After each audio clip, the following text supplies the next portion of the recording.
Hi. So I wanted to come on and talk a little bit about my recent diagnosis with something called LPR.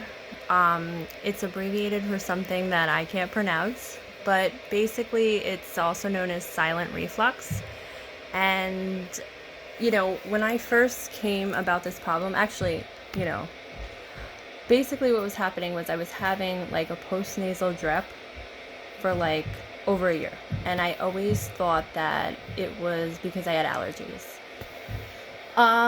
So like about 2 months ago, I started like coughing up blood, and I know this is like disgusting. I apologize, but it is what it is. It's the truth. So I started coughing up blood, and it like freaked me out. So I made an appointment with my ear, nose, and throat doctor. And I did not know I knew reflux. My youngest had reflux. And I knew of it, but I didn't think it was a problem because I was having, when I thought of reflux, I thought of like heartburn, and I wasn't having any of that. I had horrible heartburn with both of my pregnancies. So I would never think of it because I wasn't experiencing like, that heartburn feeling. But basically, he said you have LPR, which is silent reflux, and I was like, what? And what it was explained to me, and what I found by researching it, is it's basically when you have reflux, like heartburn, it's like in your stomach, but silent reflux actually goes up to your esophagus, and it's bringing stomach acid up all the way to your larynx. And it's like laryngopharyngeal reflux, LPR. So it's actually causing stomach acid to be up by your voice box. And what's really cool is that what your esophagus does is it tries to protect it, so it creates mucus to protect your esophagus, and that's where you get your postnasal drip. So I was like, oh, okay. And he was like, concerned, but like, it's a serious thing that it could get serious if it's not treated, or you don't care, or take care of it. So basically I had to change my whole diet, which really was not cool, but it's helping in the long run, and I'll explain that in a little bit. But so I had to stop drinking anything that was carbonated, even seltzer. And I am addicted to sugar, and I love my Pepsi.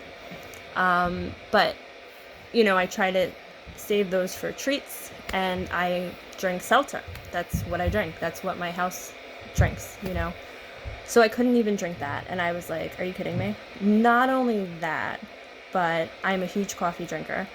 And yes, I had to stop drinking coffee and chocolate, which I'm not really obsessed with chocolate like some people are, so it wasn't like a big deal. The main problem was coffee. I was like, I cannot not drink coffee.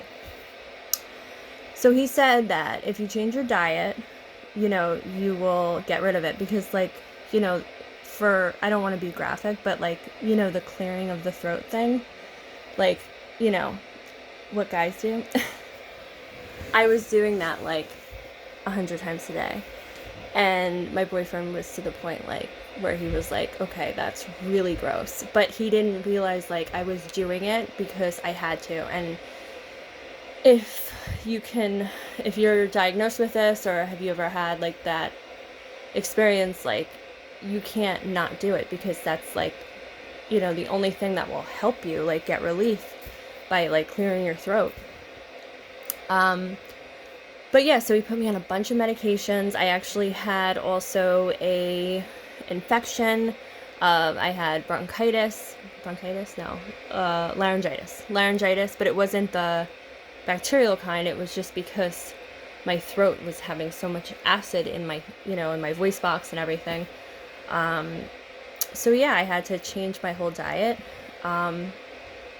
But the good part about it was I have been struggling, as I've told you in the past, with my diet and exercise. So it kind of like gave me a boost to like, okay, this is an opportunity to change everything. I don't drink anything except throat coat tea and alkaline water.